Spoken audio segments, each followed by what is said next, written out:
할렐루야. 인사하시겠습니다. 잘 되고 있습니다. 예배하면 더 잘 됩니다. 인사하시겠습니다.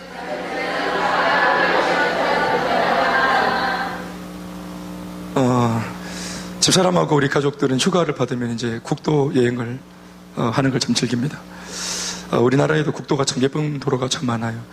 사실은 목적지가 있지만 그 목적지까지 가는 길, 그 경유하는 길, 그 국도들이 참 예쁜 게 많은 것 같아요. 그래서 이제 이렇게 같이 움직이다 보면은 이전에 한 번도 못 봤던 내 생애 처음으로 40평생 처음 가는 그런 길들도 만나고, 그래서 참 여름에 이렇게 휴가를 받아가지고 움직일 때 새삼스럽게 우리나라가 참 예쁘다, 참 아름답다라는 것을 많이 느낍니다. 성서를 지나서 쭉 이렇게 국도를 따라 올라가 보면은 무주로 가는 길에 이제 그 성주가 나옵니다. 성주를 이쪽에 이제 올라가서 이제 무주로 올라가는데, 무주로 가기 위해서는 제를 큰 거 하나 넘습니다. 그리고 이제 제를 쭉 넘어서 내려가다 보면 이제 밑에 무주가 나옵니다. 근데 성주를 이렇게 경유할 때 보면은 왼쪽에는 거의 계곡이 쫙 흐르고 있고, 오른쪽에는 이제 그 산간지방, 이제 그런 어떤 산촌 마을 같은 것들이 있습니다. 드문드문. 그리고 시골에 이제 한 개쯤 있을 법한 그런 예쁘장하게 지어놓은 그런 교회당도 있습니다. 한 번쯤 이제 그렇게 가다가 예배당도 궁금해서 한번 내려서 보기도 하고, 또 그 교회 주보도 괜히 한번 만지작거리기도 하고, 또 목사니까 괜히 또 교회가 땡기고 이래가지고 교회 괜히 한번 돌아보고, 또 이제 집사람은 벌써 이제 그 갈 때 인터넷 열어가지고 가는 길에 맛집이 뭐가 있는지, 또 어떻게 경유해서 가면 더 좋은 여행이 될 수 있을지 또 정보를 딱 꺼내기도 하고, 또 사진 찍을 기라고 그 당시에는 또 이제 디지털 카메라 이런 거 사가지고, 지금은 휴대폰으로 다 찍지만 그걸 사가지고, 그래서 이제 차를 타고 가는 겁니다. 차도 이제 그 당시에 우리 빨간색 마티즈 그 타고 이제 가는 겁니다. 그런데 가는 길에 보니까 진짜 계곡도 좋고 다 좋은 거예요. 새가 날고 또 막 하여튼 꽃이 피고 참 너무너무 정겨운 거예요. 그래서 내려가지고 막 계곡도 한번 구경했다가 사진 찍었다가, 또 때때로는 가다 보니까 그 당시에는 또 이제 지금처럼 내비게이션이 없으니까 가다 보면 길을 잘못 든 것 같아.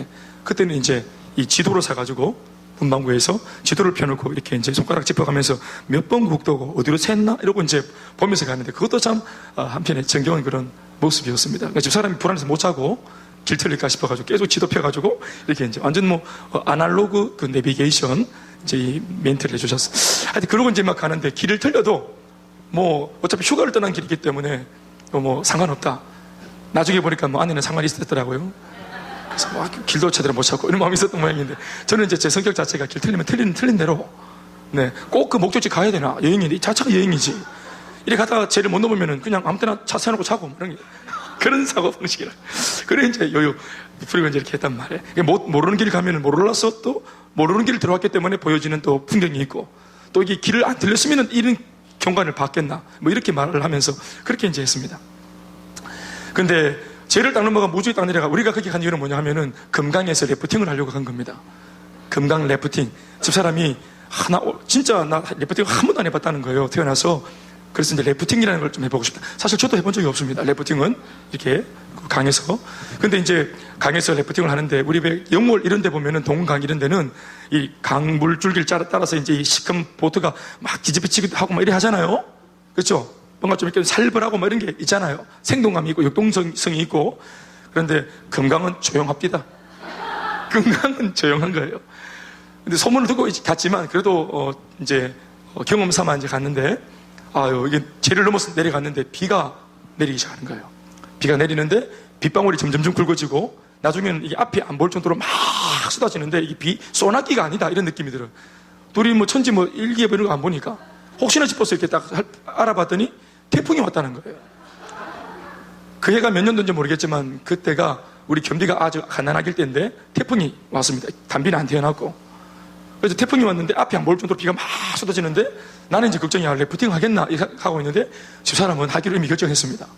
비가 와도 나는 래프팅을 할 것이다. 목표 지향적이기 때문에 저분이 한다면 한다. 저는 아무리 한다면 한다라도 아무리 비가 너무 많이 오니까 이런 비로는 절대로 보트를 못 띄우는데, 우리가 하고 싶어도 회사 측에서 안 될 거다 했는데, 우리 같은 사람들이 그 회사팀 한 팀이 있었습니다. 모든 사람들 다 계약 취소했는데, 하여튼 그분들은 나와가지고 이렇게 이미 우리가 가니까 이렇게 앉아있더라고. 보트에 이렇게 앉아있더라고. 비 막 맞으면서. 그래서 2명도 온다는 말 듣고 우리 기다린다고 이렇게 맞으면 이렇게 있는 거예요. 헬멧 쓰고. 그래서 혹시 저기 하겠냐고. 여기 회사원들인데. 아, 우리 하겠다. 우리 부부인데 하겠다고. 그래서 난생 처음 보는 사람하고 같이 섞여가지고 금강에 배 띄웠어요. 장파에 배 띄워. 금강에 배 띄워. 그래서 이제 그 앞에 있는 조교도 이건 좀 무리가 있다고. 오늘 사사라고 갔다 오자고. 오늘 뭐 대단한 거 못한다고. 보트 뒤집어 엎고 뭐 덤버링 이런 거 못한다고. 그러니까 맛만 보자고. 그래가 득 들어갔는데 막 나 피가 끓는 거예요. 이미 몸도 젖었고 그래가지고 나 덤버링 하고 싶다고. 그러니까 보트를 어떻게 뒤집어 달라고. 그래서 막 조교들이 막 생명 걸고 물에 들어가갖고 막 물 색깔도 자꾸 바뀌는 거예요. 내가 볼 때는 물 수위도 자꾸 높아지는 것 같고 물 색깔이 초록색, 파란색인데 이게 흙탕물 색깔로 바뀌는 거예요. 자꾸. 이제 이게 태풍이 왔으니까 그 태풍이 우리 그 태풍이 있었잖아요. 매미 다음에 왔던 메기. 그 메기도 셌습니다. 작년에 매미가 너무 세게 온 바람에 이 메기가 죽어서 그렇지, 메기 자체는 되게 셌습니다. 메기나 이런 말 있죠? 메기입니다. 메기 굉장히 셌습니다. 그래서 제가 이제 그런 메기임에도 불구하고 어차피 버리먹으니까 막 덤블링 하고 막 이렇게 하니까 조교가 너무 오버하지 마시라고. 내 돈 내고 내가 노는데 하고 막 많이 좀 심하게 막 놀고 그랬어요. 그래서 이제 회사원들도 처음에는 막 좋아하더니 좀 싫어하고 막 이러더라고. 우리는 또 막 항상 목회자들은 항상 욕구불만이 있기 때문에 뭐 우리가 뭐 세상을 즐길 수도 없고 그러니까 이럴 때 한번 푸는 거죠. 그래서 이제 막 얘라 어차피 배리 몸이라고 막 야! 그래서 막 한 1년 쌓였던 거 다 푸는 겁니다 그때. 그래야 이제 1년 동안 제안 주고 그렇게 와! 막 뒤로 넘어지고 비만 보면 와! 들어가 막 조끼 벗어보가 그래. 조끼 벗으면 안 된다고. 조끼 확 벗어보가. 벗으면 안 된다고. 그래 막 이렇게 하기도 하거든요. 그래 이제 막 하고 이제 도저히 안 돼서 이제 오기로 했어요. 1박 2일은 안 하고 돌아오는데 돌아오는 내내 비가 한 번도 안 그치고 비줄기는 더 굵어지기 시작한 거예요. 계속 따라붙는데 난리가 난 겁니다. 그럼 이제 번개가 팍팍 치는 거예요 앞에서. 그리고 그 길 가본 분은 아시는지 모르겠지만 성주길 무주에서 성주를 국도 넘어오는데 계곡이 약간은 올라갈 때 낮에는 올라갈 때 계곡물이 이게 막 바람도 불고 계곡물도 투명하고 안에 물고기도 다 보이고 그랬는데 이게 거대한 뱀이 됐어요. 흙탕물 뱀이 돼가지고 이게 막 또아리 틀어가지고 막 이러면서 굽이치면서 이게 막 삼킬듯이 진짜 느끼면은 왜 우리 그 휘핑크림 이렇게 뿌리면은 왜 위로 올라오잖아요. 예, 물은 천지 그럴 일이 없잖아요. 근데 이게 물이 거의 범람을 해갖고 또랑 경계를 뛰어넘어서 물이 막 이렇게 막 김목사 이러면서 막 오는 거예요. 그래 우리가 이제 마티즈에 몰았는데 마티즈 불빛이 약하니까 이게 쫙 앞에 못 비치는 거예요. 이 암흑을. 그러니까 빛을 봐야 이게 앞에 한 3m 정도 딱 비치고 뒤에 안 보이는 거예요. 거기는 또 오는 차도 없고 가는 차도 없고 우리밖에 없어요. 올 때는 2시간 걸렸는데 갈 때는 한 5시간 넘게 걸렸으니까. 밤 10시쯤 됐어요. 그 뒤에만 이제 뒤에 없구나. 집사람하고 둘이 이제 이리 바꿨는데 신혼이지 신혼 나름대로. 그래 막 번개 칠 때 이제 길을 확인해가지고 저기가 굽이치네. 이거 죽을 뻔했네 하고 이제 돌리고. 그리고 옆에 가드레일 이런 거 없어. 그냥 내가 이리 돌리면은 그냥 죽는 거예요. 근데 여기는 산이고. 근데 산에서는 계속 흙물이 내려오는 거예요, 흙물이.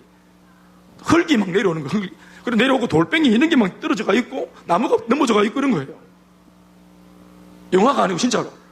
그래가지고, 와, 이거 이제 끝장났다 하고 이제 정말 두렵고 막 떨려. 래프팅 이럴 때 안 들어오는데 이거 진짜 겁나더라고요. 옆에 물이 너무 시커먼 거예요, 이게. 번개가 탁 칠 때마다 이게 막 이게 으르렁 하는 거예요. 딱 쫄아가 또 그때 채민이 또 남편이니까 신혼이고 하니까 이거 이제 딱 붙잡고 딱 힘주고 있는데 말돌이는 없었어요. 딱 그 길을 봐야 되니까 딱 있는데 지금 사람이 계속 어머 막 비명지르는 무섭다고 번개 칠 때마다 어머 있어. 그래 내가 계속 있어. 나중에 이래 보니까 이 사람이 한 게 어머 번개 칠 때마다 어머 하면서도 그 상황에서 사진을 찍고 있는 거예요. 어머 거기서 그 와중에 사진을 찍고 저 사람 3박 4일 우리 제주도 지내는 거 갔는데 기억은 사진 찍은 기억밖에 없습니다. 나는 무슨 NGC입니까? 뭡니까? 우리 저 무슨 내셔널 지오그래픽인 줄 알았어요. 무슨 우리가 다큐멘터리 찍으러 간 줄 알았어요. 사진밖에 찍은 게 없어요. 계속 이거 산발이 들고 다니면서 계속 찍고 뭐 본 적이 없어. 계속 찍어야 되니까. 신혼여행 한번 더 가야 되겠다 생각하고. 하여튼 진짜 그때 아날로그 또 찍찍찍 돌려가 찍고 찍찍 이거예요 이게. 이분이 참 사진 참 좋아해요. 우리 둘째 담비가 태어나가지고 아빠 이럴 때 이제 내가 이쁘다고 들어줬더니 담비가 어릴 때 아빠 얼굴 만지다가 손가락 2개로 콧구멍 찔렀거든요.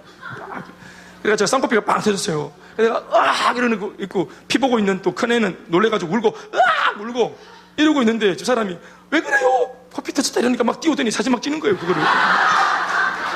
저분이 그렇게 사진을 좋아합니다. 완전.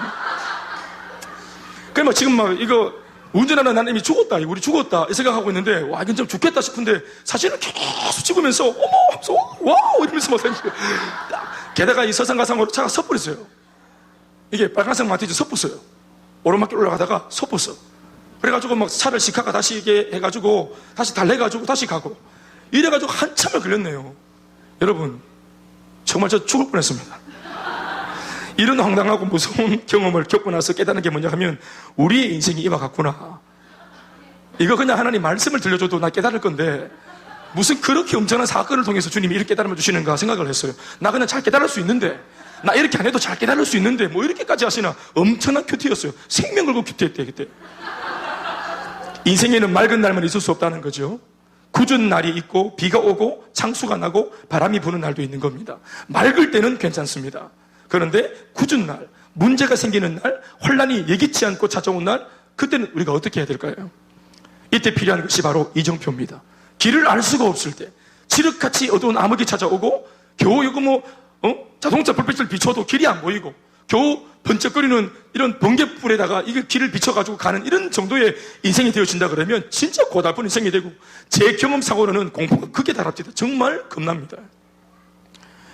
이때 필요한 것이 이정표인데 큼지막한 글자로 김 목사 여기가 길이다 일로 가면 돼 하는 이런 이정표가 있었으면은 혹은 지금 뭐 말이지만 이런 그 당시에 이렇게 나레이트를 해주는 그런 이 뭐 안내양의 목소리가 있다든지 이런 내비게이션이 있었다면 또 모르겠습니다만은 그 당시에는 없었으니까. 그러니까 이럴 때 필요한 것이 이정표가 참 필요하다. 정말 이정표 중요하구나. 때로는 이 이정표 하나가 이 화살표 하나가 내 생명을 살릴 수도 있겠다. 어디로 가야 사는 길인지, 어디로 가야 문제 해결 받는 길인지를 알려주는 인생의 이정표. 이것이 바로 오늘 우리 인생 모두에게 필요한 것인 줄로 믿습니다. 사람들의 연약함, 인생들의 연약함이 뭡니까? 자신의 인생은 언제까지나 밝고 화창한 봄날만 있을 거라고 사람들이 막연하게 기대하는 것입니다. 맑은 날에는 자신의 경험을 믿으면 된다고 말합니다. 이거 다 한 단에 가봤다. 우리도 마찬가지로 대구에서 성서 지나서 성주를 지나가지고 외길인데 외길 가는 건데 길 잃어볼 게 뭐가 있습니까? 내 경험 믿을 수 있습니다.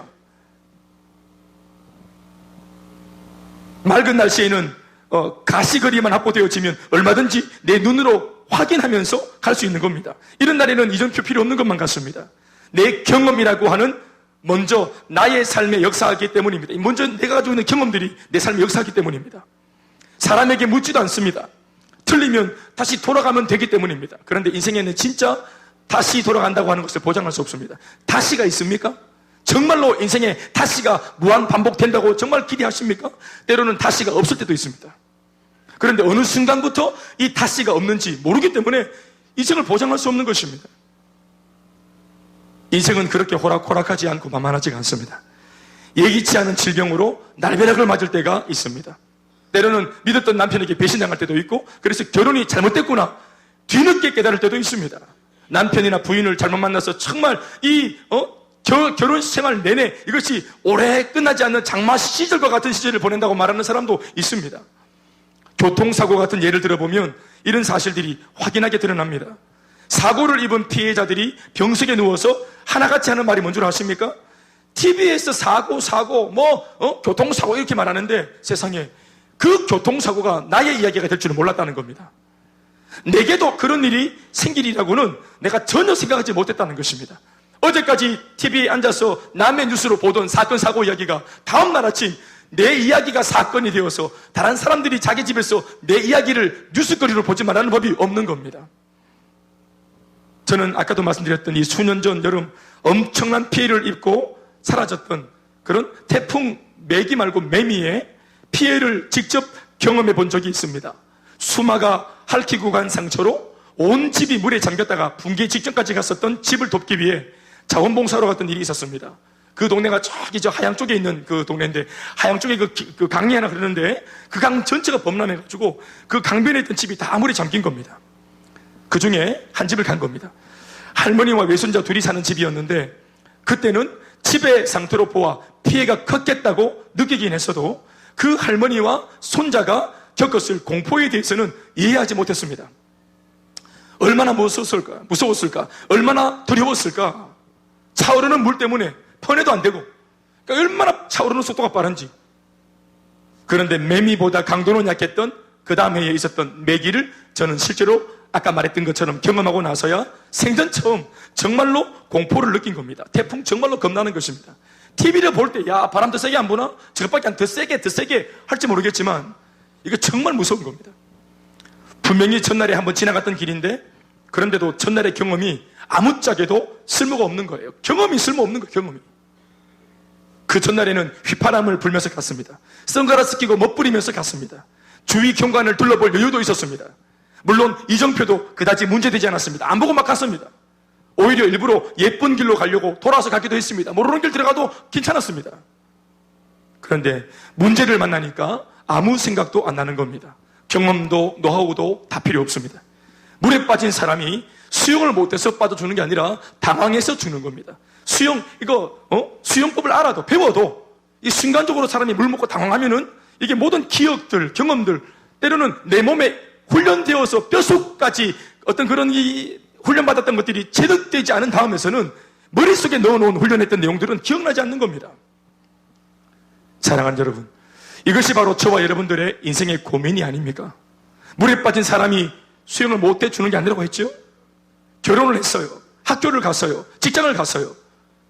다른 사람들은 다 아무 말 안 하고 다니니까 그냥 잘 먹고 잘 사는 줄 알았는데 왜 나는 모든 게 이렇게 힘들지? 남에게는 쉬워 보이는 것들이 왜 내게는 전부 다 이렇게 전쟁 같지? 남들은 잘하는 결혼, 자연스럽게 낳는 아이, 그냥 자연스럽게 사는 것 같은 모양새들, 부모 형제끼리 잘 지내고 이렇게 자연스럽게 사는 것 같은데 나는 왜 이 모든 것들이 전쟁 같지? 나는 왜 자연스럽게 되는 것이 하나도 없지? 나는 왜 남과 같은 평범한 일상까지 가려면 이렇게 치열한 전쟁을 겪어야만 겨우 다른 사람들의 평범한 일상에 내가 겨우 들어갈 수 있지? 왜 내 삶은 평범하지 못할까? 우리 이런 것 때문에 굉장히 당황스러울 때가 많습니다. 이야기로 듣던 거 아닙니다. 이때같이 친구들 결혼생활 보던 것이 내 결혼생활과 다른 거예요. 그러니까 끊임없이 혼란에 빠지고 또 당황하는 것입니다. 사람들은 예기치 못할 우리의 인생에 대하여 대부분 불안해합니다. 어디로 가야 할지, 어떻게 살아야 할지, 인생에는 이정표가 없으므로 두렵고 힘이 드는 겁니다. 삶에 뚜렷한 해답이 없는 사람들은 인생을 그다지 심각하게 생각하며 살기를 싫어하기 마련입니다. 그러다가 결국에는 인생의 탈출구로 순간적이고 즉흥적이며 감각적인 삶을 추구하게 됩니다. 술에 의지하며 살거나 약물을 의지하거나 유흥에 빠지거나 이성에 빠지거나 아니면 물질을 추구하거나 그러니까 뭔가에 빠지고 중독되어서 이 현실을 도피하려고 하는 것 있습니다. 잠깐 알코올의 힘을 빌려서 약물의 힘을 빌려서 내 주변의 친구들이 많이 막 그냥 부어라 마시라 같이 있어주니까 이 친구들이 영원히 함께 할 것 같지만 술 기운도 떨어지고 약 기운도 떨어지고 친구도 떠납니다. 돈을 펑펑 쓸 때 잠시의 찰나적인 즐거움이 있는가 하면 또 오늘 다 탕진하고 나면 또 다시 내 마음속에 고독감과 두려움이 찾아옵니다. 그때 기쁨은 찰나적인 기쁨이었고 그건 가짜였습니다. 그러나 그것을 끊임없이 재반복 추구하게 됩니다.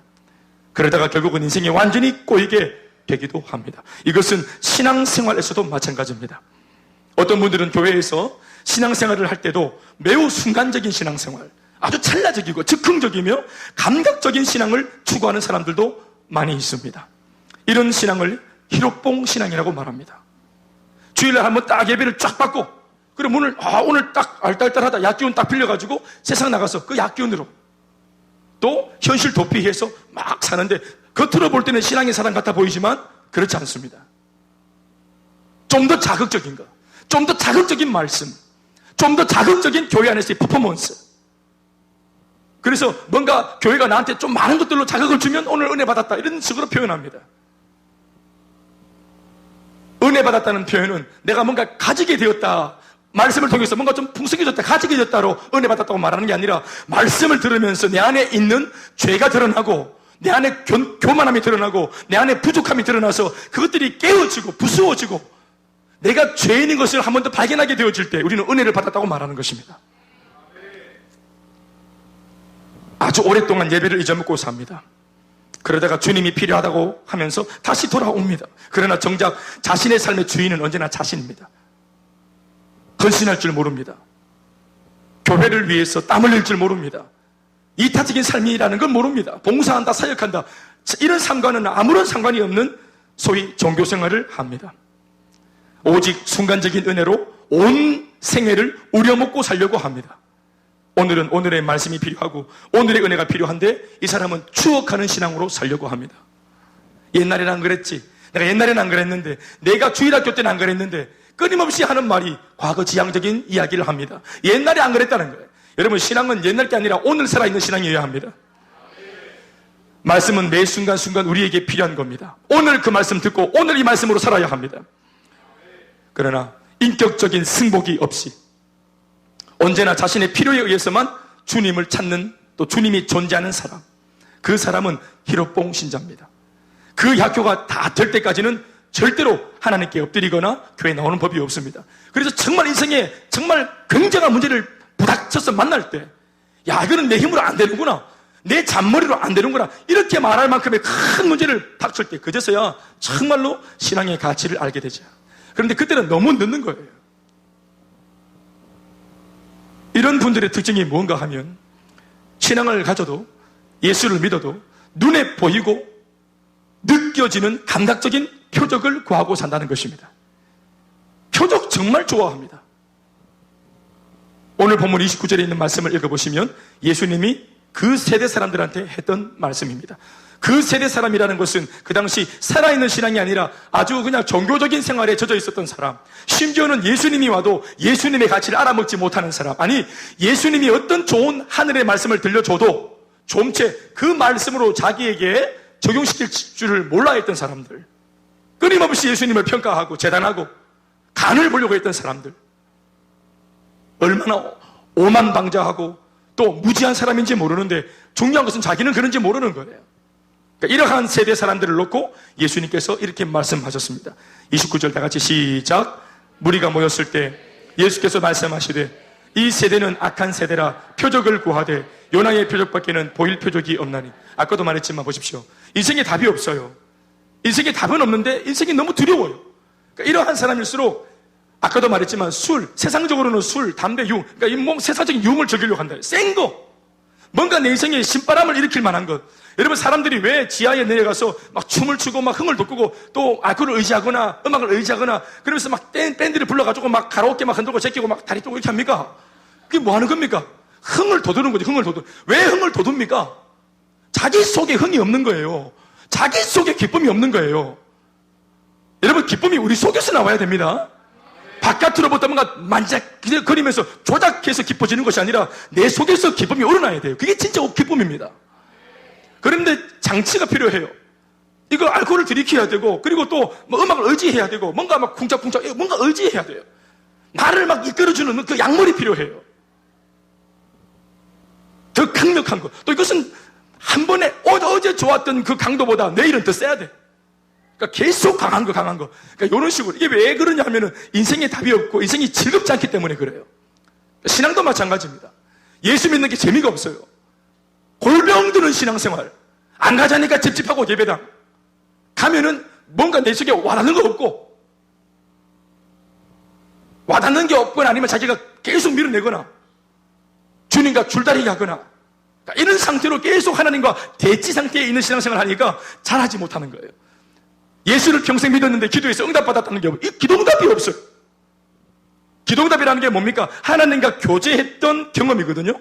내가 하나님께 기도하고 하나님은 인격적으로 내 기도에 응답하시고, 기도응답을 받으면 응답받은 것 자체보다 뭐가 기쁘냐 하면, 아, 하나님께서 수많은 사람 가운데 나를 아시네, 하나님이 수많은 사람 가운데 내 기도 듣고 계시네, 이러한 것을 통해서 내 마음속에 주님을 향한 관계와 신뢰와 이 믿음이 깊어지는 거예요. 그러니까 여러분, 기도하고 기도응답 받는 이 경험이 많아야 되는 겁니다. 많을 뿐만 아니라 오늘도 그 기도응답이 있어야 하는 거예요. 주님은 영적이신 분이시고 나는 육에 속하였는데 아무리 사랑해도 우리가 만날 수 없어요. 견우와 직녀처럼 만날 수가 없어요. 예수님 나를 위해 죽으신 분, 그만큼 나를 사랑하신다고 하시는데 그분을 만날 수 없어요. 그분은 영이시기 때문에. 그런데 영적 세계와 이 자연 세계가 유일하게 소통해서 만날 수 있는, 교통할 수 있는 그 비결이 뭐냐 하면은 기도하고 응답받는 것이란 말이에요. 우리는 주님께 기도하고 하늘의 하나님 영이신 주님은 자연 세계에 응답을 해주시고, 아멘, 아멘. 우리 그래서 서로의 사랑을 확인하는 것이란 말입니다. 여러분, 어떤 면에서는 예수 믿는 사람이 가지고 있는 유일한 신앙의 근거가 뭐냐 하면은 기도입니다. 기도해서 응답받는 것 말고는 하나님의 살아계심을 증명할 길이 없습니다. 아멘, 아멘. 그런데 기도는 내가 해야 되잖아요. 기도는 내가 엎드려야 되잖아요. 또 기도하려면 내 자신의 그런 어떤 죄된 것들을 먼저 회개하고 드러내야 돼요. 그것을 깨끗하게 해야 응답받잖아요. 아멘, 아멘. 그러니까 이건 귀찮아요. 여러분 아시죠? 기도하는 것은 기도 안 하는 것보다 귀찮다고요. 동의 안 하시네요? 예배 드리는 것은 예배 안 드리는 것보다 귀찮다고요. 섬기는 것은 안 섬기는 것보다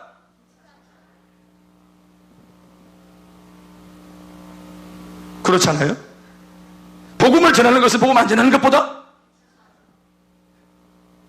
선교하는 것은 선교 안 하는 것보다 귀찮아요. 그런데 세상에서 가장 가치로운 것들은 귀찮은 것 속에 다 들어있습니다. 그 귀찮은 것을 기꺼이 감내하면서 내 한계를 돌파하는 거예요. 안 귀찮고 망할래요? 귀찮고 회복할래요? 이겁니다, 사실은. 아멘, 아멘. 유선자매님, 할렐루야, 올라오셨네. 감사합니다. 얼마나 귀찮노?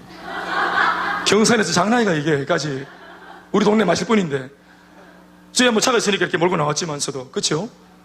또 이렇게 모처럼 또 우리 예수 믿는 분들이지만 우리 이렇게 일하시는 분들은 주일날 이렇게 또 한 번 또 화장 씌워주는 날이잖아요, 얼굴. 민낯으로 하루 종일 있어도 씌워주는 날. 또 월화수목금 또 파운데이션 먹어야 되니까. 그런데 또 아침부터 또 바르고 나오셨네. 얼마나 힘들어, 이게. 귀찮고. 그렇죠?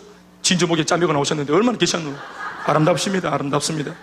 수고로 정말 수고하셨어요. 그런데 이것은 집에서 쉬는 것보다 귀찮은 거예요. 그런데 귀찮고 좋아요. 귀찮고 옳아요. 귀찮고 회복된다 이 말이에요. 내가 할 것이 있는데 하면 돼요.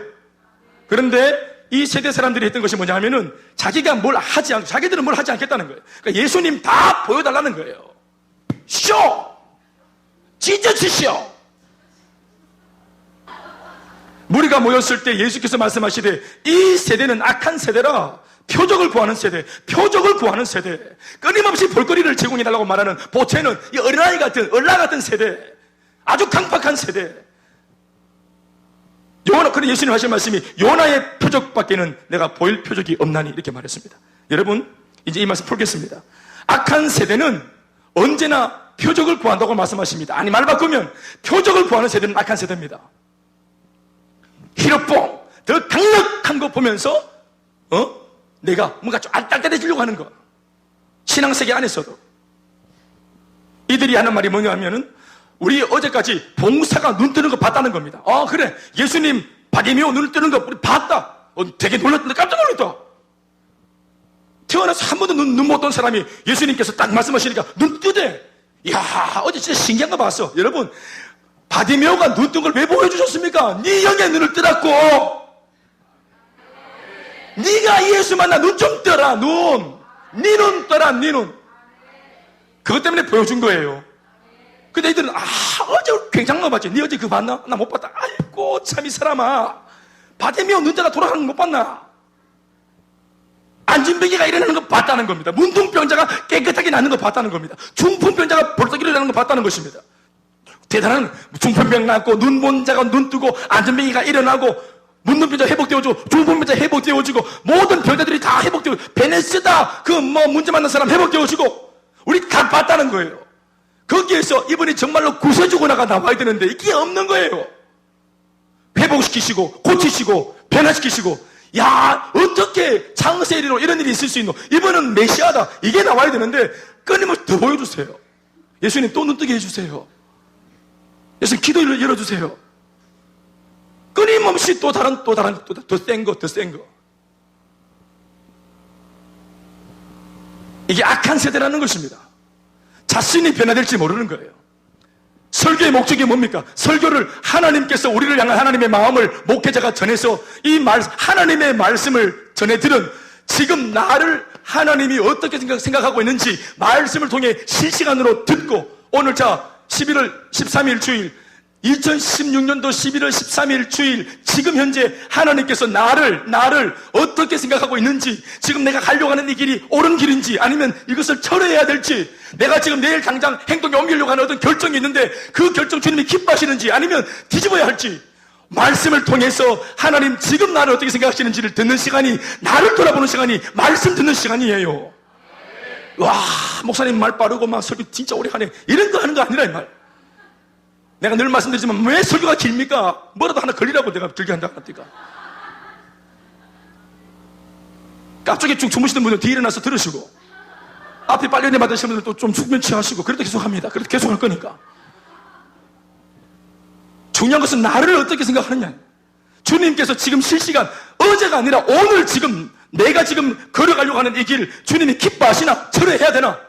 내가 하려고 하는 이 선택 계속 밀어야 되나? 이걸 돌이켜야 하나? 나를 향한 아버지의 선택, 마음, 그 마음을 설교를 통해 듣고 나를 돌아보고, 주님이 원하지 않는다는 것이 느껴지면 회개하고 돌이키고, 주님이 기뻐하신다면 확신을 가지고 뒤도 돌아보지 말고 진도를 빼고. 아멘, 아멘. 그래서 뭔가 말씀을 듣고 내가 움직여야 되는 거예요. 믿습니까?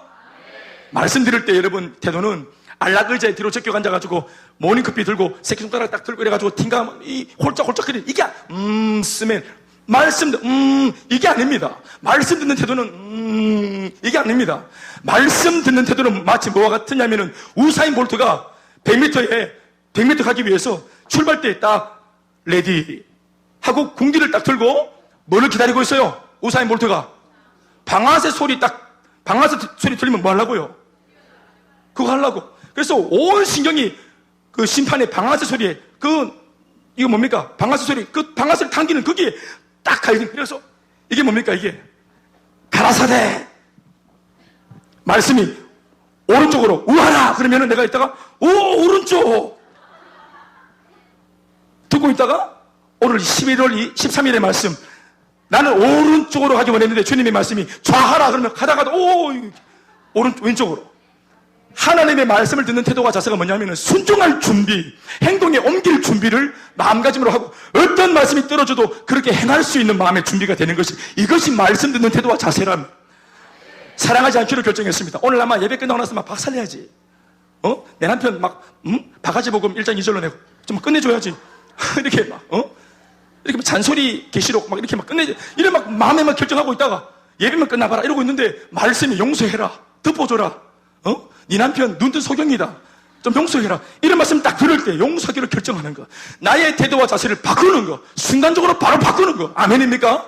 그래서 안 사랑되던 것들을 사랑하기로 결정하고 용서 안 되던 사람을 용서하기로 결정하는 것, 이게 변화죠. 변화를 위해서 말씀을 주시는 거예요. 그게 아멘 하십시오. 그러나 여러분, 끊임없이 평가합니다. 악한 세대는 말씀을 듣고 표적을 보면서 끊임없이 평가합니다. 교회를 조평하듯 이 설교 저 설교 들으면서 이 목사님 설교는 어떻고 저떻고 하면서 교회를 평가하고 설교를 평가합니다. 이것이 여러분 악한 세대라는 겁니다. 그러니 예수님의 말씀에 이때에 보면은 오늘 우리가 살고 있는 이 시대야말로 정말 악한 세대입니다. 복음서에 기록된 예수님의 사역을 가만히 살펴보면 치유 사역과 말씀 사역이라는 두 가지의 측면에 이 양날개가 담겨져 있습니다. 그러나 동시에 이 치유라고 하는 것은, 이 치유를 통해서 예수님 앞에 마음이 열린 사람에게 예수님이 이제 본질적인 사역, 즉 뭡니까? 말씀을, 복음을 그에게 심어주기 위해서 필요한 하나의 장치고 도구에 불과한 것입니다. 치유가 일어나는 곳에는 언제나 예수님께서 말씀과 복음을 전하셨습니다. 고치는 것 자체로 끝난 적이 없습니다. 아멘, 아멘. 언제나 그들에게 믿음을 심어주고 말씀을 들려줘서 믿음을 심어주기 위해 믿음을 주는 조건과 어떤 이 장치로 치유와 기적과 표적을 보여주신 거예요. 그러니까 단 한 번도 표적 자체가, 기적 자체가 그것이 목적이 된 적은 없습니다.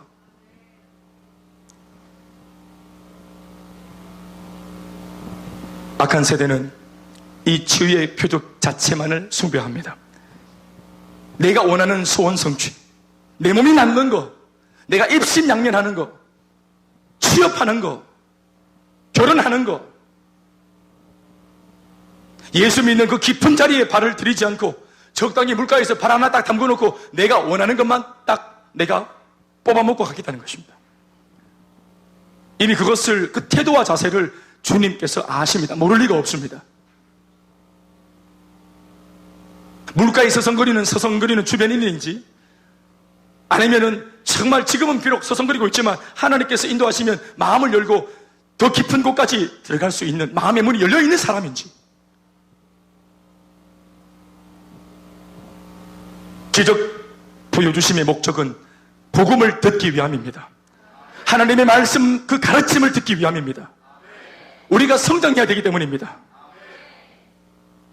기적 그 자체가 목적이 되면 안 됩니다. 응답 그 자체가, 축복 그 자체가 결코 목적이 되어서는 안 됩니다.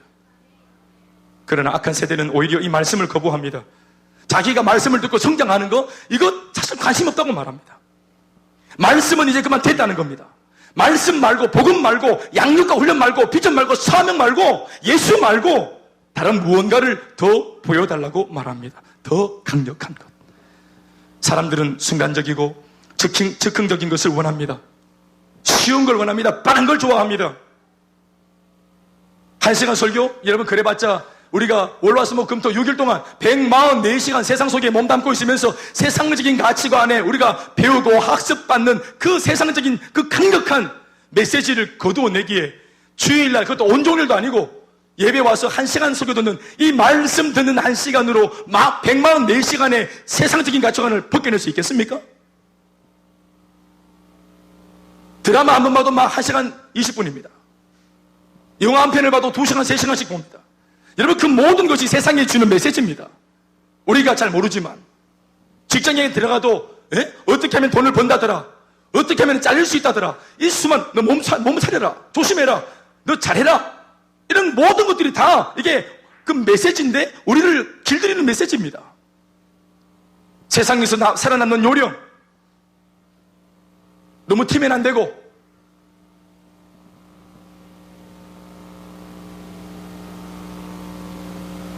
이 다 메시지입니다. 이 세상적인 메시지를 우리가 벗겨내는 이게 1시간의 말씀으로 가당하다고 봅니까? 어렵습니다. 그래서 주님께서 끊임없이 우리에게 말씀을 들려주시고 인도하시죠. 또 우리가 잘 모르니까 때로는 시층과 교재를 사용하시기 위해서 때로는 기적과 표적과 기사와 응답도 보여주시는 것이지만, 그러나 그것 자체가 목적은 아닙니다. 이분이 정말 예수 맞아? 따라가고 있는 이분이 정말 살아계신 분 맞나? 이분이 정말 구원자 맞나? 능력의 주님 맞으시나? 우리가 믿으면서도 한 번씩 아리까리해질 때, 그때 한 번쯤 주님께서 MSG, 기적 MSG, 표적 MSG, 이걸 통해서 그래 맞지, 내가 바보 같은 허튼 그런 생각을 했어, 이게 맞는 거야, 이렇게 우리가 인간이기 때문에 그러가다 보면 나도 모르게 궤도에서 벗어날 수 있는 겁니다. 그럴 때 하나님의 위대하신 그 능력들을 딱 한 번씩 보여주시면서 아이고 이게 아니었지 하고 돌아서는 거예요. 아멘, 아멘. 어떻게 된 것이, 그런데 이런 것들이 부수적인 것들이 우리가 예수 믿는 목표가 되었다, 목적이 되었다. 응답받고 내가 잘 먹고 잘 사는 것, 이것이 목표가 되었습니다. 사람들은 순간적이고 즉흥적인 것을 원합니다.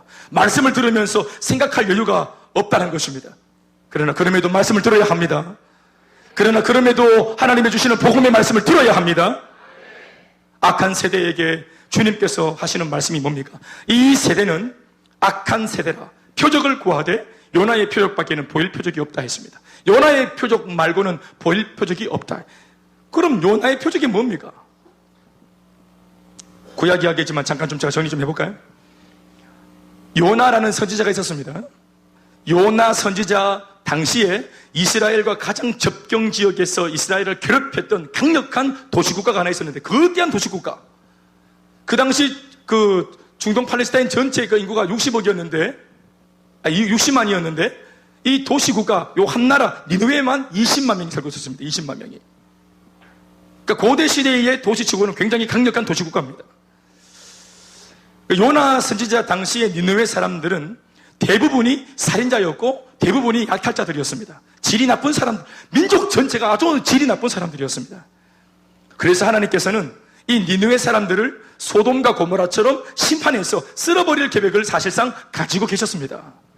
심판하려고. 그러나 이런 정죄받아 마땅한 인생들까지도 사랑하시는 하나님께서는 요나를 빠른 속도로 그 나라에 급파해서 심판의 메시지를 듣게 하십니다. 왜요? 피할 기회를 주려고요. 왜요? 회개할 기회를 주려고요. 하나님 앞에 회개하도록, 비록 이방인이지만 출신이 좋지 못하지만 말씀을 통해서 회복하고 회개하도록 구원하려고, 나는 지금 심판을 내릴 건데 내 심판을 피해갈 수 있도록 하나님이 기회를 주시려고 요나를 통해서 복음을 들려주시려고 했던 거예요. 이게 구약시대 이야기지만 굉장히 이게 선교적인 이야기입니다. 하나님은 니느웨 사람들이 비록 악한 사람이지만 한 번의 회개의 기회도 없이 복음을 들을 기회가 전무한 채로 멸망당하는 것을 하나님은 기뻐하지 않으셨습니다. 그 사명 감당하기 위해서 하나님이 요나를 세우셨고 요나를 보내는 겁니다. 결론적으로 이야기해보면 놀라운 일이 일어난 게 뭐냐 하면 요나 선지자가 메시지를 딱 전합니다. 근데 메시지를 구구절절히 전한 게 아닙니다. 10주 전략, 니느웨 정복 10주 전략, 관계 맺기 이런 거 없습니다. 예, 참행복, 구원자 예수, 속이는 자 이런 거 없습니다. 그냥 딱 한 번 단회적으로 말씀. 이따 보면 알겠지만 요나가 아주 참 이 신보가 좀 찌질한 그런 인생이었어요. 배포가 좀 크지 못하고. 그래가지고 말씀을 전하는데 이 니느웨가 별로 마음에 안 드는 거라, 이 요나가 볼 때. 왜? 이때까지 우리나라 괴롭혔으니까 이 심판받아 마땅한 이 이방 나라를 하나님 왜 구원하려고 하느냐고, 이런 마음으로 그냥 그냥 예수 믿든지 주 예수를 믿으래. 그럼 너만 네 집이 구원을 안 받겠나? 뭐라? 영접하는 자 꼭 그 이름을 믿는 자들은 하나님의 아들이 되는 자녀가 되는 권세를 주신다 하는가 이렇게 딱 지냈대 말을. 예? 회개 안 하면 끝난다 너희들.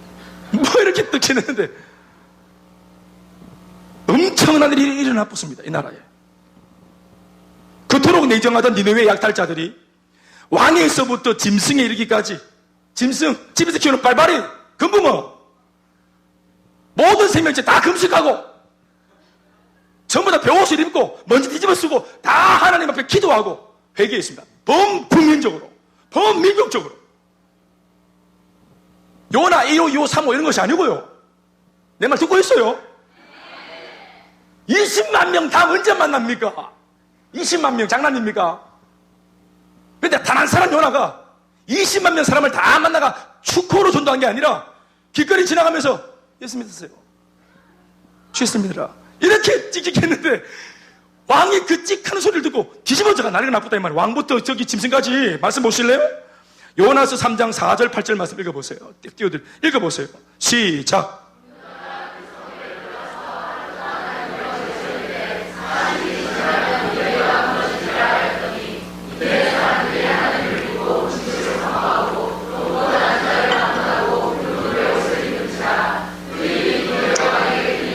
왕이 보호자에 서려나 왕복을 벗고 굵은 벼옷을 입고 제비에 앉았느니라. 왕과 그의 대신들이 조서를 내려 니느웨에 선포하여 이르되 사람이나 짐승이나 소떼나 양떼나 아무것도 입에 대지 말지니 곧 먹지도 말 것이요 물도 마시지 말 것이며 사람이든지 짐승이든지 다 굵은 벼옷을 입을 것이며 힘써 하나님께 부르짖을 것이며 각기 악한 길과 손으로 행한 모든 강포에서 떠날 것이라. 강력한 회개를 촉구합니다. 왕이. 할렐루야. 와, 이거 예수 믿는 여기 나라입니까? 이게 이 나라 국교가 기독교입니까? 정말 강력한 겁니다.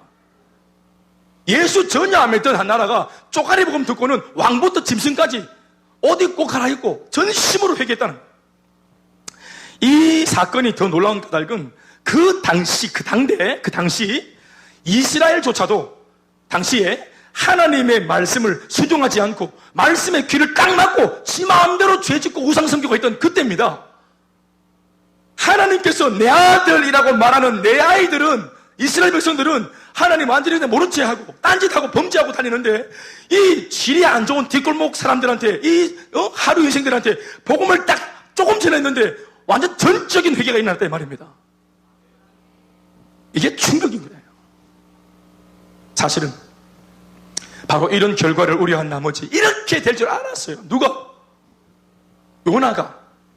여러분, 요나를 어떻게 보십니까? 요나 어떻게 보십니까? 요나 말씀 한 장, 두 장, 세 장, 네 장, 4장밖에 기록 안 되어 있습니다. 강력하게 두꺼운 성경책 속에 이 세 장이, 네 장의 말씀에 찡기가 있어요, 찡기가. 손가락에 침 잘못 묻히면 넘어가. 요나라는 사람 처음 들은 사람도 있었겠 여기. 침 잘못 묻히면 훅 넘어가 본다, 이거. 근데 이렇게 족보에도 잘 없는 것 같이 눈에도 잘 안 들어오는 이런 좀 희황하게 보이는 이 요나, 또 간신히 찾았다고 해서 들여다보면 뭐예요? 정말 얍삽하고 쪼잔하고 불순종의 대명사가 요나입니다. 정말로 실력 없는, 정말로 덜떨어지고 영성이 떨어지는 선지자 같지만 이 요나 선지자 강력한 선지자입니다. 왜 그런지는 벌써 말씀드렸죠. 제대로 복음을 전해도 될까 말까. 제가 지금 제대로 하락하는데도 잘 안 되잖아, 목회가. 제대로 하락하는데도 안 되는데 정신 똑바로 차리고 기도 생각 받으니까 목 다시갖고 이렇게 막 좀 해보자고 하는데도 잘 안 되는 이런 게 보통 교회의 모습인데, 이 요나 목사님은 양육 받든지 뭐 훈련 받든지 뭐 선교하든지 뭐 아울렀지 뭐 이렇게 공동체 전체가 막 다 움직이는 거야. 광고 안 하고 영상 이런 것도 없어. 설교 그렇게 길기도 안 해. 그냥 쪼가리 먹으면 툭툭 던졌는데 완전 불타보는 거예요. 이 사람 얼마나 강해. 이 사람 정말 제대로 기도하고 맘 먹고 보험 전했으면은 니네 사람 다 불타 죽었습니다. 그 자리에서 바로 예수 믿고 다 천국 가보네. 그대로 산채로 천국 가보네. 요나 비겁한 선지자로 유명합니다. 그러나 당대에 요나는 대단한 선지자였다고 성경학자들은 말합니다.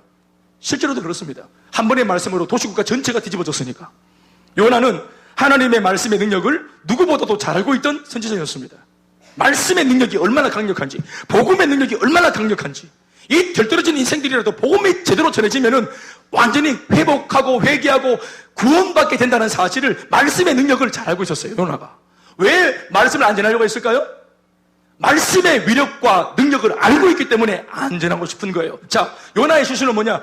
하나님의 말씀에 대한 신뢰는 확실해요. 말씀은 위대하다. 아멘, 아멘. 하나님이 마음먹으면 못 구원할 배석이 없다. 아멘, 아멘.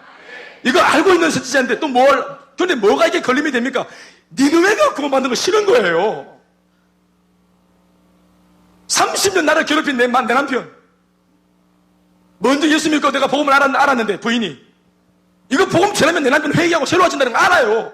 천국 간다는 거 알아요. 그런데 이런 남편과 함께 가는 천국이가 이 생각하는 거예요. 지옥에 불이 있다는데 한두 명쯤은 그거 좀 뗄감 좀 돼야 안 되겠나? 불 끄면 되겠나? 이런 생각하는 거예요. 제가 옛날 우리 아버지한테 했던 생각입니다. 이 복음을 전하면 아버지가 새롭게 된다는 거 알아요. 그런데 나한테 저렇게 고통을 준 저 인간이 회복되는 게 싫은 거예요. 저 니느웨가 회복되는 게 싫어. 저 인간이 변화되어서 쓰임받는 게 싫다 이 말입니다. 동력자, 자랑 내랑 같이 앉아가 막 기도하고 선교하는 거 싫어요. 말씀은 하겠지만, 복음은 하겠지만, 주님은 하시겠지만 내가 싫은 거예요. 이게 내 편견, 내 선입견, 내 옹졸한 마음. 하나님이 역사하시는데 내 작은 편견이 하나님의 일을 가로막는다는 거, 가로막힐 수 있다는 게 기적과 너무 이상한 일이에요. 하나님께서 내 같은 거 무시하고도 일할 수 있는데 굳이 주님은 니느웨를 구원하기 위해서 요나를 끼고 가겠다는 기라. 요나 그렇게 불순종하면 내놓고, 우리 다 알겠지만 고래가 삼켰잖아요. 이거 소화만 시키면 돼. 소화만 똑 시키면 되지. 고래 똥으로 사라질 인생이에요. 그런데 주님은 계속 요나를 계속 요나가 필요하다고 말해요. 요나가.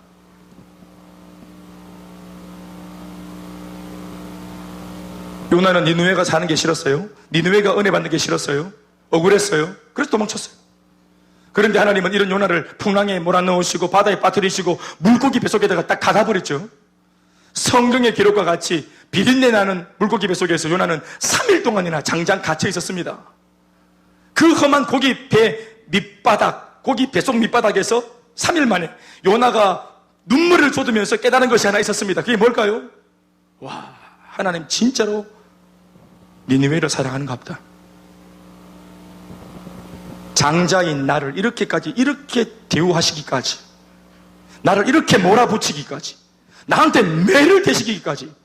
니느웨를 구원하기 원하는, 이게 아버지 진짜 진심이구나.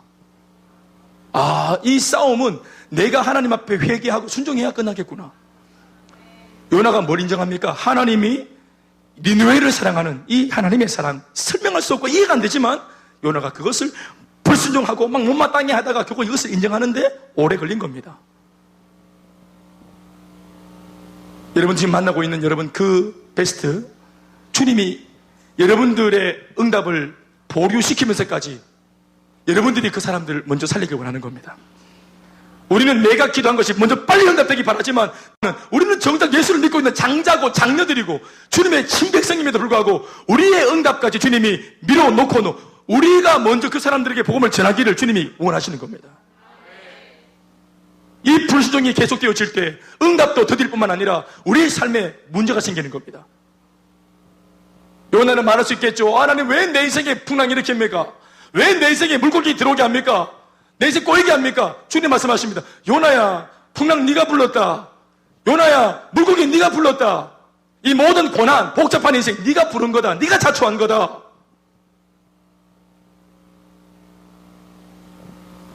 예수 믿고 발견하는 게 뭐냐 하면은 굳이 그렇게까지 살 필요가 없다는 것을 알게 됩니다. 인생에 전쟁이 진짜 많았어. 예수를 딱 믿고 나면 지혜가 생겨요. 인생 그렇게까지 싸우며 살 필요가 없었던, 이미 주님께서 생명의 길을 열어놓았는데 나 혼자 가시밭길 들어가가지고 설치고 복잡하게 살다 왔구나. 이걸 주님을 믿으면 믿을수록 깨닫게 되는 것입니다. 그러면서 삶이 정돈되는 겁니다. 그리고 하나님께서 불필요한 싸움에 에너지를 낭비하지 않도록 도와주시는 겁니다. 왜 우리의 인생에 주님께서 불필요한 싸움 싸우지 않게끔 도와주십니까? 진짜 싸움이 있기 때문입니다. 우리가 정말 혼신의 힘을 다해 싸워야 할 싸움이 놓여있기 때문에 그때 싸우기 위해서, 그때 힘을 발휘하기 위해서 쓸데없이 싸우다가 힘을 낭비하는 것을 주님이 막아주시는 것입니다. 하나님이 교회에 이렇게 복을 많이 주시고 부수적이고 불필요한 것에 싸움을 그렇게 하지 않도록, 에너지가 낭비되지 않도록 도와주시는 이유가, 복 주시는 이유가 뭐냐 하면은 여러분 악한 사탄 마귀와의 영적인 아주 거대한 싸움이 있기 때문인 거예요. 영혼을 구원하고 복음을 전하고 그리고 선교하는 일은 거대한 전쟁입니다. 그래서 하나님께서 우리들에게 불필요한 싸움이 일어나지 않도록 말씀으로, 양육으로, 훈련으로, 이 모양 저 모양으로 앞서서 순종하면서 변화받은 사람들의 간증을 통해서, 삶의 간증을 통해서 저렇게 살면 되는 거구나 끊임없이 보여주시고 알려주시잖아요. 이걸 통해서 은혜를, 잘 보세요. 은혜를, 하나님이 은혜를 주시면 은혜를 받으면 돼요. 근데 우리가 은혜를 안 받고 나보다, 예를 들어서 회복되었다. 지난주에 우리 권여원 자매님 이렇게 간증을 하셨는데 우리가 참 성격이 너무 좋아가지고 권여원 자매, 참 잘됐네, 할렐루야, 참 잘하셨어, 하나님 정말 저 자매한테 참 잘하신 것 같아, 저것은 옳은 일이야, 브라보, 이렇게 한단 말이에요. 그냥 인정해 주는 거예요. 당신 참 잘됐네, 당신이 큰일 날 뻔했어, 당신 예수 잘 믿었어요, 잘한 거예요, 잘한 거예요, 맞아요, 잘한 거예요. 이게 아니에요. 사람들의 삶 속에 나오는 하나님의 이야기를 통해서 내가 도전을 받아야 돼요. 내 속에 자극이 되어야 돼요. 그게 나에게 비수와 같이 찌를지라도 그 메시지가, 그 상황이 메시지가 되어, 말씀이 되어 내 삶을 부수어야 해요. 도전이 돼야 돼요. 도전받지 않는 사람만큼 힘든 사람 없어요. 그렇다고 성격이 이상한 것도 아니에요. 이 사람은 매사에 그냥 성격이 너무 좋아. 매사에 다 인정해 주는 거예요. 기도하다 은혜 받았대. 달리 좋겠다. 할렐루야. 우리 계속 기도해. 순종하다가 응답 받았대. 계속 순종해. 경실, 계속 순종해. 너 참 잘하고 있어. 잘하고 있어. 화이팅! 자기에게 기도가 없고 자기에게는 순종이 없는 거예요. 남을 인정해주는 삶이 아니에요, 여러분. 물론 반대 안 하니까, 공격 안 하니까 인정해주는 삶은 굉장히 좋은 것처럼 보이죠? 젠틀한 것처럼 보이죠? 아니에요. 모든 말씀의 표적에, 메시지에 나를 부수려고 왔어요. 이 말씀 누가 들어야 된다. 이거 오늘 내 남편 듣고 있나? 저기 잡을고 있네, 저 인간. 아이고. 이게 아니고 내한테 하는 말씀으로 들어야 돼. 내한테 하시는 말씀으로. 아멘, 아멘. 이렇게 안 하고 사니까 물고기 오는 겁니다. 물고기. 요나가 생각한 것은 하나님의 가장 존귀한 사람인 선지자를 이렇게 인생 밑바닥에 처박아 두기까지 니느웨 사람들을 하나님이 사랑하시는구나 하는 사실이었죠. 하나님께서 주목하시는 인생은 나만이 아니었다는 사실, 하나님이 사랑하시는 백성은 이스라엘만이 아니라는 사실, 이것을 거기서 깨달은 겁니다. 주님은 온 세상 다 사랑하십니다. 주님은 죄인도 사랑하십니다. 내가 볼 때는 원수 어떤 사람도 주님은 사랑하십니다. 요나는 하나님의 그 한계를 뛰어넘는 위대한 사랑을 인생 밑바닥에서 경험을 한 겁니다. 하나님께서 니느웨를 이렇게까지 사랑하시는 이상 도망가봤자 소용없다는 사실을 인정하게 되어지자 요나는 드디어 니느웨 앞에 섰습니다. 니느웨 앞에 그렇게 서가지고 요나가 한 말이 뭡니까? 나는 당신들이 진짜로 멸망받기를 원했다. 진짜 난 진심이다. 난 당신들 사는 거 싫다. 나 하나님께 벌받아서 당신들이 망했으면 좋겠다. 그러나 하나님이, 나는 잘 모르겠는데, 이해는 잘 안 되는데, 하나님이 여러분들을 너무 사랑하신다, 호마마. 내 몸에서 비린내 나지 않습니까? 이 비린내를 맡아보세요. 이것이 표적입니다. 내 지금 어디 갔다 온 줄 아십니까? 하나님께서 당신들을 이렇게까지 사랑하신다는 사실을 내가 알고 배우기 위해서 내가 시구장까지 들어갔다 왔다. 이 냄새가 증거라고. 이 말을 듣고 니느웨 사람들은 큰 두려움에 사로잡히고 이방인으로서 구약에는 전무후무한 회개의 역사를 통해서 온 민족 전체가 구원받고 회복되게 됩니다. 어쩌면 이것이 이방 선교의 효시일지도 모르겠다는 생각이 들기도 합니다. 사랑하는 성도 여러분, 예수님의 이제 돌아와서 예수님의 말씀이 뭡니까? 악한 세대 너희들한테 보일 표적이라고 말하는데, 너희들 감각적이고 눈에 보이는 그런 자극적인 신앙만을 추구하는 사람들에게 주님 말씀이 요나의 표적밖에는 보일 것이 없다고 말씀하신 그 말씀이 뭡니까? 바로 예수님이야말로 그 옛날 요나와 같이 이 더럽혀지고 썩어서 소망이 없는 세상에 해답으로 오셨다는 사실입니다. 마치 니느웨의 요나가 간 것처럼 이 타락한 니느웨 같은 이 세상 속에 예수님이 요나처럼 오신 겁니다. 요나는 안 가려고 불순종하다가 왔지만 예수님은 순종하고 하나님과 동등됨을 버리시고 하나님의 모든 권한이나 그런 어떤 내용들을 다 내려놓으시고 이 땅에 인간으로 오셨습니다. 니느웨와는 비교도 할 수 없을 만치 더 악랄하고 더 야비하고 더 정욕적인 세상이라 할지라도 하나님께서는 다 회개하고 죄인들이 돌아와 살기를 바라시는 것입니다. 우리를 돌아보십시오. 오늘 우리의 세대는 니느웨 세대와 비교할 수 없을 정도로 타락해 있습니다. 오늘 우리가 살고 있는 이 시대를 보십시오. 이 시대는 예수님 당시의 시대 2000년 전보다 더 악한 시대입니다. 그러나 그럼에도 불구하고 하나님은 이런 더 파렴치하고 야비하고 악랄하고 교만방자에 져 있는 우리들 일지라도 니느웨의 시절이나 예수님의 시절이나 지금이나 하나도 변하지 않고 여전히 죄인들이 회개하고 돌아오길 바라시는 겁니다. 요나는 물고기 뱃속에 있다가 돌아왔지만 예수님은 세상 구원하기 위해서 죽음까지 감당하시고 지옥 문 앞에까지 가셨다가 오셨습니다. 부활하신 주님으로 우리 가운데 오셨습니다. 30절 말씀 다 같이 읽어보시겠습니다. 30절 시작.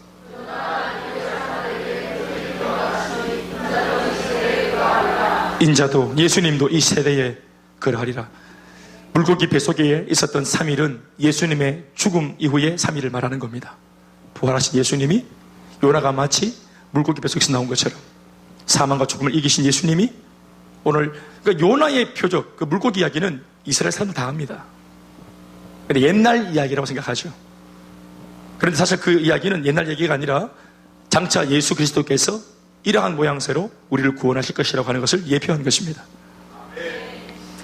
하나님께서는 예수님을 죽이시기까지 우리를 사랑하십니다. 요나를 물고기 뱃속에 집어넣기까지 니느웨를 사랑한 것처럼 하나님 오늘 우리를 그렇게 사랑하십니다. 이 온 우주 만물 가운데 예수님보다 더 가치 있는 분이 누가 있습니까? 그분은 가치 그 자체이신 분이십니다. 비교를 불허합니다. 그런데 소돔 고모라보다 더 악하고 니느웨보다 더 강팍한 이 시대, 바로 저와 여러분 우리를 위해서 예수님이라고 하는 그 가치, 최상의 가치의 분이 죽으신 겁니다. 희생된 겁니다. 어떤 면에서는 하나님께서 예수님과 오늘 저와 여러분들을 맞바꾸신 겁니다. 맞트레이드 한 겁니다. 맞바꾸셨습니다. 사랑하는 여러분, 이것이 바로 저와 여러분을 향한 하나님의 사랑이며 주님의 본심입니다. 32절 말씀 보시면 이렇게 적고 있습니다. 이제 이 말씀이 마지막 결론이겠죠. 읽어보시겠습니다. 시작.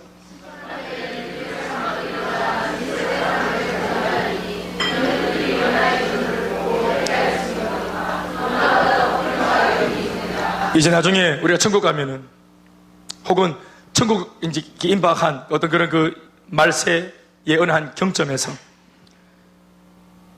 니느웨 사람들이 벌떼처럼 일어나서 이 세대 악한 표적을 구하는 아주 정욕적인 종교 생활하고 있는, 이 가면 쓰고 신앙생활하고 있는 우리 같은 사람들, 아니면 예수님의 그 시대 사람들한테 오셔서 그들을 정죄한다고 말하고 있습니다. 니느웨 사람들이 예수님 시대의 사람들에게만 찾아가는 게 아니라 어떤 면에서는 우리들에게도 찾아와서 따지고 싶은 말이 있을 겁니다. 그게 뭔 줄 아세요? 니느웨 사람들이 이렇게 말하는 겁니다. 우리는 이해할 수 없습니다. 우리는 이해할 수 없다는 거예요. 우리같이 악하고 강팍한 이방 민족도 하나님의 말씀을 듣고 회개해서 이렇게 하나님께 구원을 받았는데 너희는 어떻게 그렇게 무지하냐는 거예요. 어떻게 너희는 그렇게 말씀을 우습게 여기냐는 거예요. 예수의 가치를 그렇게 몰라보냐는 거예요. 우리는 쪼가리 복음 좀에 듣고도 이렇게 정말 절심으로 회개해서 은혜 받았는데 그 가치를 알아봤는데 너희들은 쪼가리 복음이 아니라 완전한 복음, 아니 말씀 자체이신 분 예수님, 그 예수님을 직접 눈으로 보고 귀로 듣고 손으로 만지고 그렇게 그분을 직접 만났는데 어떻게 예수의 가치를 몰라보노? 야, 정말 불공평하다 하나님.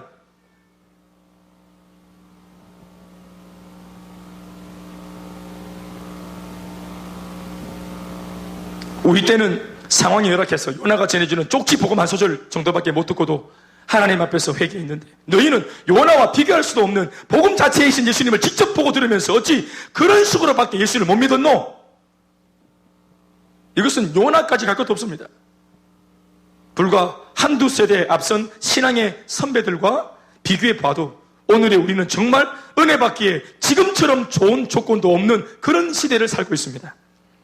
진짜 지금 이 시대는 나만 잘하면 됩니다. 설교의 홍수 속에 있지. 채널만 돌리면 설교가 쏟아집니다. CBS, CTS, 굿TV, C채널, CBS, 극동방송, 뭐 이런 어떤 매체를 통해서도, 잡지를 통해서도, 또 교회도 얼마나 많고 세미나도 많고 전하는 것이 있다고 말해야 되는 수많은 목회자들이 얼마나 많은지 모릅니다. 설교의 홍수, 메시지 홍수 속에 살고 있습니다. 뜨거운 예배를 가까이 두고 있습니다. 양육과 훈련을 절로 시켜줍니다. 목회자가 열정을 다하고 있습니다. 우리 교회에 하나님 비전과 사명을 주셨습니다. 모든 것 다 주셨습니다. 밖에 니느웨와 비교할 수 없습니다. 그들 아무것도 없고 교회도 없고 심지어 자기를 사랑하지도 않는 요나 같은 사람이 목회자가 되어서 영적 리더가 되어서 그냥 투명스럽게 전한 복음에도 그들이 그렇게 반응했다니. 사랑하는 여러분, 그러니까 니느웨 사람들이 얼마나 열받겠나 이 말을 하는 겁니다. 예수님 말씀이 너희들은 얼마나 좋은 조건이 있는 줄 아나? 또한 예수님께서 말씀하신 김에 하나를 더 불러드리죠. 계속 말씀하시기를 31절 말씀에 심판 때에 니느웨 백성들도 막 열받을 건데 다른 사람도 있다는 거예요. 그게 뭐냐 하면 심판 때 남방 여왕이 일어나서 이 세대 사람들을 정지한다고 막 따질 거라고 말합니다. 이 남방이라는 것이 어디냐면 아프리카를 말하는데요. 이는 아프리카에서 예루살렘까지 북아프리카 여왕이 있습니다. 그 여왕이 직접 인생의 궁금증에 대한 답을 얻기 위해서 사막을 직접 횡단해서 더위를 무릅쓰고 솔로몬 왕을 찾아와서 인생의 답을 얻었다는 그 이야기를 근거로 하고 있습니다. 시바 여왕입니다. 북아프리카 여왕입니다.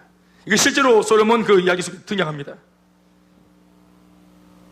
그 궁금증이 비록 여왕의 자리에 있었지만 최고의 통치자였지만 인생에 대한 갈급한 이 궁금증이 얼마나 간절했길래 만족할 수 없어가지고 내가 막 여왕 자리 만족할 수 없다는 거예요. 권력도 필요 없다는 거예요. 그래서 인생의 이 문제를 해결하기 위해서 그 인생의 답을 얻기 위해서 땅끝에서부터 막 더위를 무릅쓰고 환경을 무릅쓰고 그렇게 나오는 열심히 있었다는 거예요. 이 남방여왕.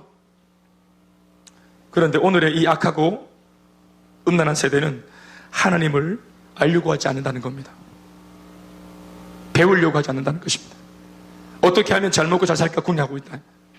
땅끝에서 오는 것은 고사하고 바로 앞에 교회가 있고 바로 앞에 예배가 있고 손에 닿을 듯 말씀이 있어도 오히려 하나님은 우리를 기다리고 있을 망정 우리는 그분에게 가지 않습니다.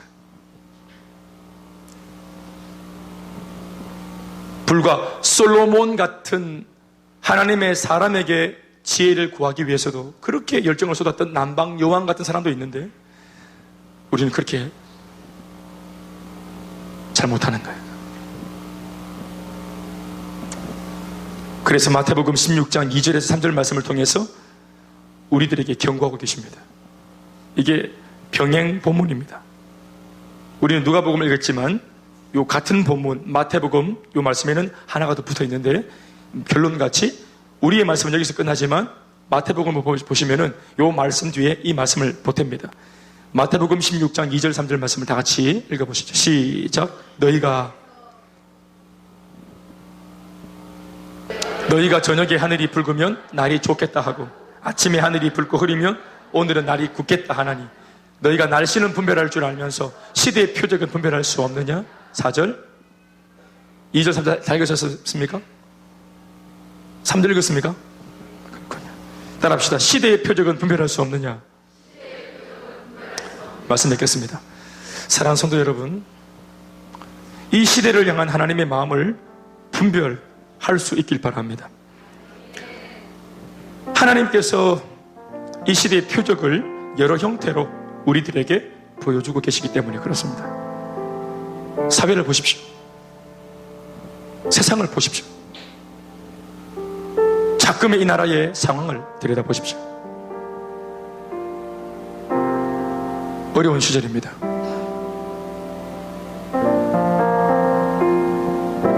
주변에는 열강들이 이 조그만한 나라 서로 뜯어먹지 못해서 안달나 있습니다. 원조하는 것처럼, 동맹하는 것처럼, 뭔가 교류하는 것처럼, 무역하는 것처럼, 협정을 맺은 것처럼 그렇게 보이지만 그 속에 자국의 이익이 전제되지 않으면 이 모든 것 물거품으로 다 사라질 수 있는 정말 이게 지푸라기 같은 것들입니다. 오바마 대통령에서 트럼프로 바뀌어지니까 당선자가 딱 나오니까 그가 했던 말 몇 마디를 듣고 이 나라가 얼마나 초비상이 걸렸습니다. 이제 앞으로 우리나라 어떻게 되는가? 국방 어떻게 되는가? 주한미군 다 빠지면 어떻게 되는가? 여러분, 주한미군이 아니에요. 하나님이 이 나라 지키시는 겁니다.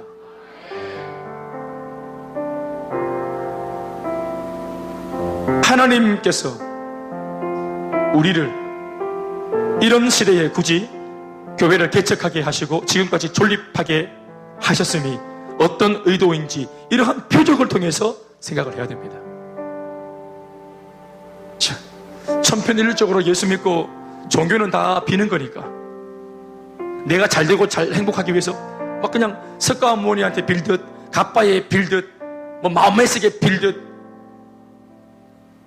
자신의 메카를 향해서 절하든 우리는 예수를 향해서 절하는 이 모든 빌고 기도하는 내용들이 다 똑같은 거예요.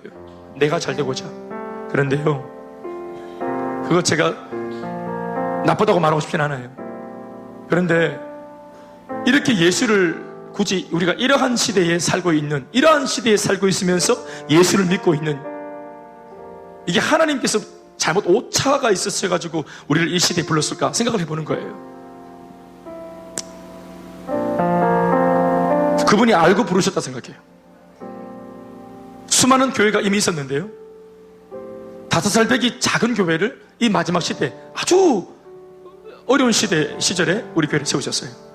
여기 보면은 예수를 저희 교회에 와서 처음 믿은 분들도 계시죠? 당대 믿음으로 예수 정말 여러분들이 믿음을 참 잘하셨는데요, 여러분들이 어떤 시대에 어떠한 역사의 배경을 가지고 지금 믿고 있는지 이거 참 중요한 이야기예요.